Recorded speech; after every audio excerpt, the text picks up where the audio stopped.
everybody, my name's Harold Camping. First of all, I'd like to apologise for my consecutive errors, and I realise now that I was only a young nipper when I made those two predictions. I mean, okay, I was 70, what was it,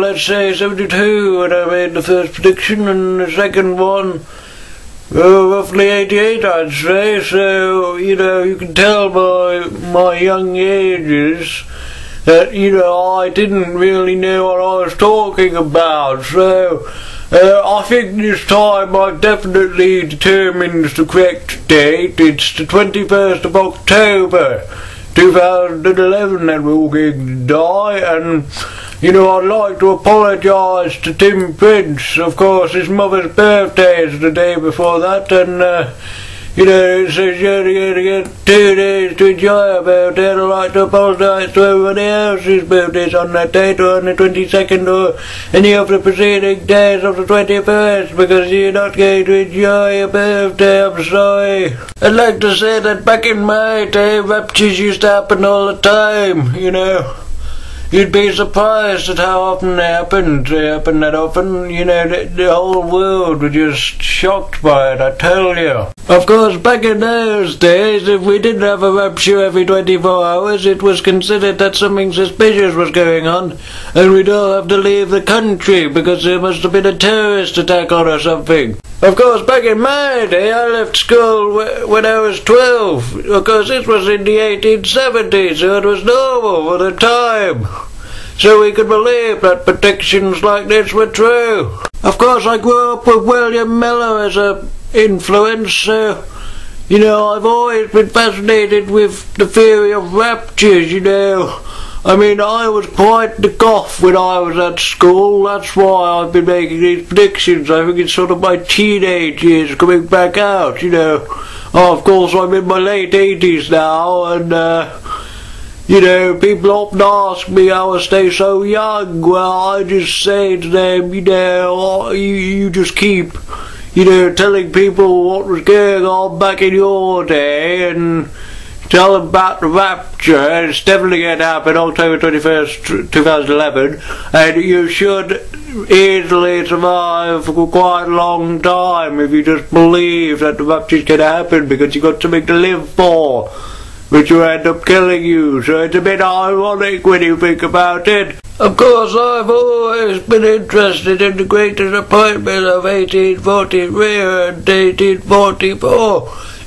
Basically, this chap I talked about earlier, William Miller, thought that God was going to come down. Of course, I laugh at the idea of him coming down in the 1800s, outside of my lifetime, because, outside of my lifetime, how would you have known when God was going to come, but I have definitely narrowed down the perfect date. He's coming.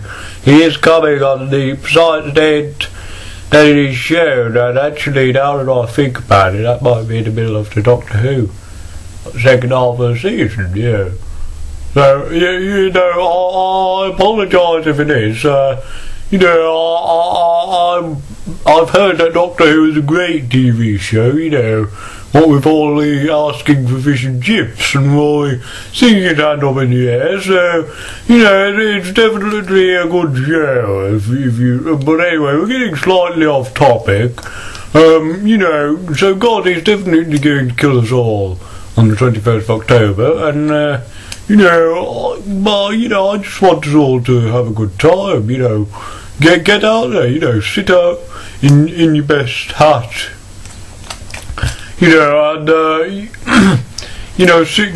get your best desk chair out, and I'd sit about looking at the sky if I were you, with flags that say the rapture on them, like you see at the football ground. So I never really watch football. It's too much of a violent sport for me. Of course, I must take back the apology I made earlier, because it might offend God.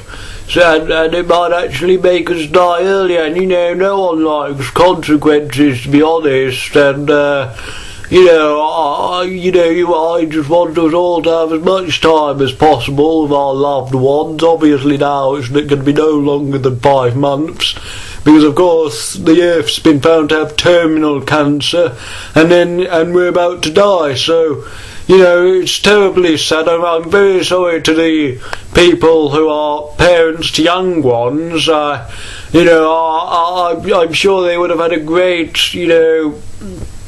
growing up time with you if the rapture wasn't happening in a few months' time, but unfortunately it is. There's no way to stop it now.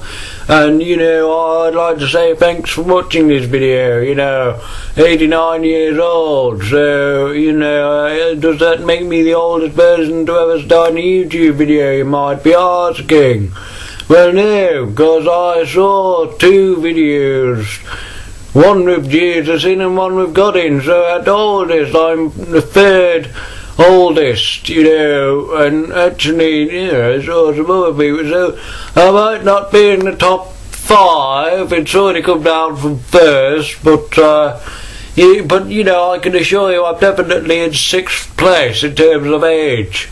So thanks for watching, and I hope you take my message to head and to heart. Possibly even to your brain as well, because that's where you really need it, because that's where all the thought processes go. So yes, goodbye. Not goodbye. More sort of, see you around, really, because goodbye will come, of course, on October the 21st, 2011, to be honest, so that's quite good.